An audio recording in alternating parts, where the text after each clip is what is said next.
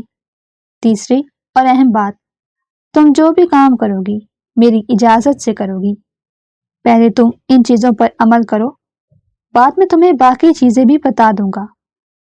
آپ بے فکر ہو جائیں، میں آپ کو یہ سب کچھ کر کے دکھاؤں گی۔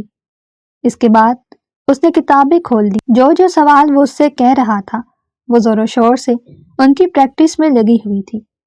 بازل کو لگ رہا تھا کہ یہ سب ایک ہی رات کا جوش ہے۔ اگلے دن وہ پھر سے اپنی پرانی ٹون میں واپس آ جائے گی۔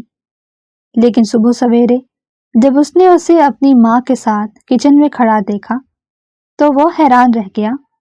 آئیے بیٹھیے، میں آپ کے لیے آملیٹ بنا رہی ہوں۔ بسمہ بیگم نے مسکراتے ہوئے اپنے بیٹے کی طرف دیکھا۔ ایسا کون سا جادو کر دیا ہے میری بہو پر؟ وہ خود حیران و پریشان تھا۔ صرف یہی نہیں بلکہ وہ اس کا بہت زیادہ خیال رکھنے لگی تھی۔ اس کے چھوٹے چھوٹے کام اپنے ہاتھوں سے کرتی۔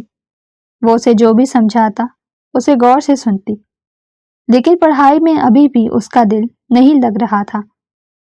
کچھ ہی عرصہ گزرا تو بازل اسے اپنے ساتھ ایک بزنس پارٹی پر لے کر گیا۔ وہاں پر موجود عورتوں کو دیکھ کر اسے احساس کمتری ہونے لگا۔ وہ عورتیں فر انگلش بول رہی تھیں۔ کچھ باتیں تو اس کے سر کے اوپر سے گزر رہی تھیں۔ اسے بہت شرمندگی ہو رہی تھی۔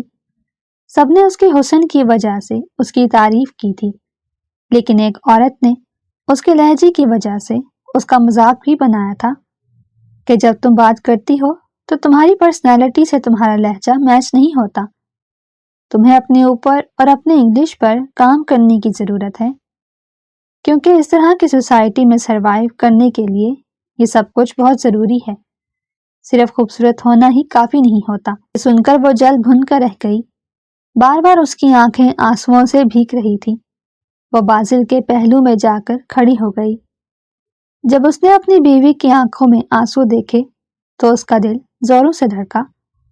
ابھی تک ان دونوں میں ازدواجی تعلق قائم نہیں ہوا تھا۔ وہ جان بوجھ کر اس کو سپیس دے رہا تھا تاکہ وہ بازل کو اور اپنے رشتے کی اہمیت کو سمجھے۔ کیا ہوا ہے؟ تم ٹھیک تو ہو؟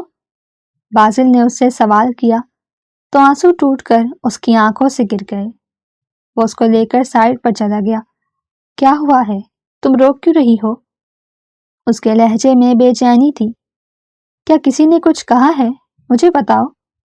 وہ اس عورت نے میرا مذاق بنایا ہے۔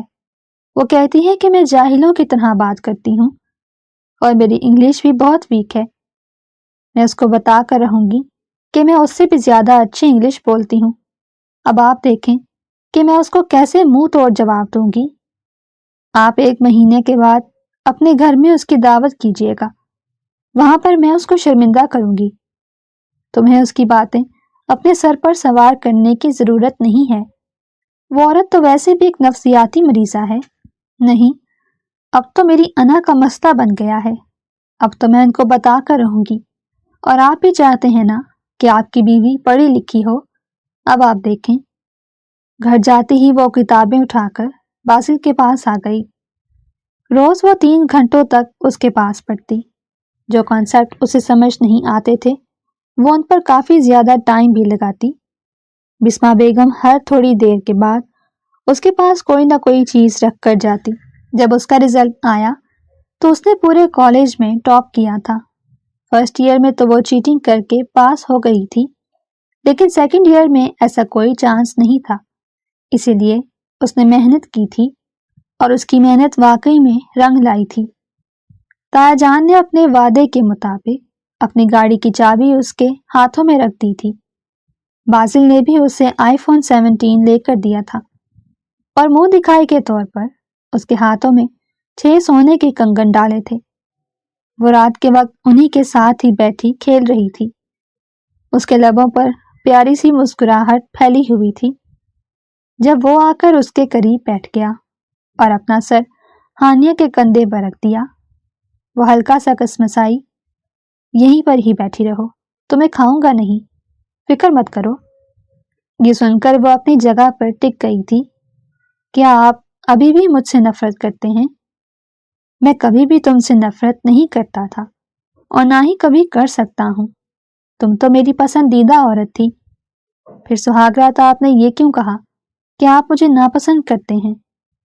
کیونکہ تمہیں سدھارنے کے لیے میرے پاس یہی ایک آخری چانس بچا تھا۔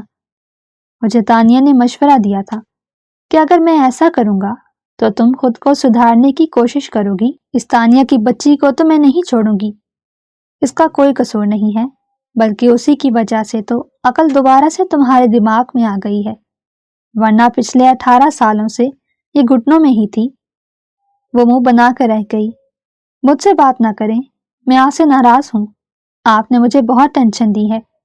مجھے تو واقعی میں ڈر لگنے لگا تھا، کہیں ایسا نہ ہو میرا شوہر میرے ہاتھوں سے نکل جائے۔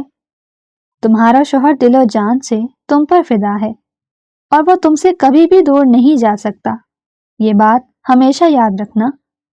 وہ اس کا ہاتھ مضبوطی سے تھامتے ہوئے دل فریب انداز میں کہتا، اس کو شرمانے پر مجبور کر گیا۔ بازل اب کی بار اجازت طلب نظروں سے اس کی طرف دیکھ رہا تھا۔ اس نے بھی اپنے آپ کو مکمل طور پر بازل کی دسترس میں سونپ دیا۔ وہ اب مزید اس انسان سے دور نہیں بھاگ سکتی تھی۔ بازل کے ملنے پر وہ اپنے رب کا جتنا بھی شکر ادا کرتی کم تھا۔ باقی حویلی والے بھی خوش تھے کہ محترمہ کو عقل آ گئی ہے۔